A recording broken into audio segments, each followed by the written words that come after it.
ଆପଣମାନେ ତ ବାବୁସାନ ମହାନ୍ତି ଏବଂ ତାଙ୍କର ୱାଇଫ୍ ଯିଏକି ରହିଛନ୍ତି ତୃପ୍ତି ଶତପଥୀ, ତାଙ୍କର ତ ବର୍ତ୍ତମାନ ସମୟର ଫଟୋଜ୍ ଏବଂ ଭିଡ଼ିଓଜ୍ ସବୁ ଆପଣମାନେ ସୋସିଆଲ ମିଡ଼ିଆରେ ପ୍ରାୟ ଦେଖୁଥିବେ।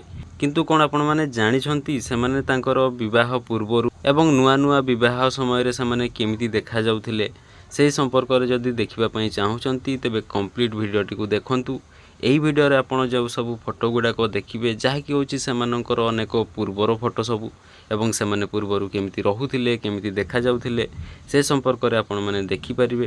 ତେଣୁ ଏହିଭଳିଆ ଭିଡ଼ିଓ ଆମ ଚ୍ୟାନେଲରେ ଦେଖିବା ପାଇଁ ଚ୍ୟାନେଲକୁ ସବସ୍କ୍ରାଇବ୍ କରିଦେବେ, ପାଖରେ ଥିବା ବେଲ୍ ଆଇକନ୍କୁ ମଧ୍ୟ ଅନ୍ କରିଦେବେ। ଯାହାଫଳରେ କ'ଣ ହେବ, ଆପଣମାନେ ଆଗାମୀ ସମୟରେ ଯାହା ବି କିଛି ଆମ ଚ୍ୟାନେଲରେ ଭିଡ଼ିଓ ଆସିବ ଆପଣଙ୍କ ପାଖକୁ ସର୍ବପ୍ରଥମେ ତାହାର ନୋଟିଫିକେସନ୍ ପହଞ୍ଚିପାରିବ।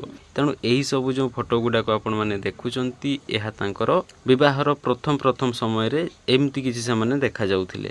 କ'ଣ ଆପଣମାନେ ଏହିସବୁ ଫଟୋ ଗୁଡ଼ିକ ଆଗରୁ ବି ଦେଖିଥିଲେ ନା ପ୍ରଥମ ଥର ପାଇଁ ଦେଖିଲେ, ତାହା ମଧ୍ୟ ଆପଣମାନେ କମେଣ୍ଟ କରିକି ନିଶ୍ଚୟ ଜଣାନ୍ତୁ। ଆପଣମାନଙ୍କୁ ଏହି ଭିଡ଼ିଓଟି କେମିତି ଲାଗିଲା ତାହା କମେଣ୍ଟ ମାଧ୍ୟମରେ ଲେଖି ଜଣାନ୍ତୁ। ତେବେ ଏହି ସଫଳ ଯୋଡ଼ି ଆପଣମାନଙ୍କୁ କେମିତି ଲାଗନ୍ତି ତାହା ମଧ୍ୟ ଆପଣମାନେ କମେଣ୍ଟ ବକ୍ସରେ କମେଣ୍ଟ କରିକି ନିହାତି ଭାବରେ ଜଣାଇବେ।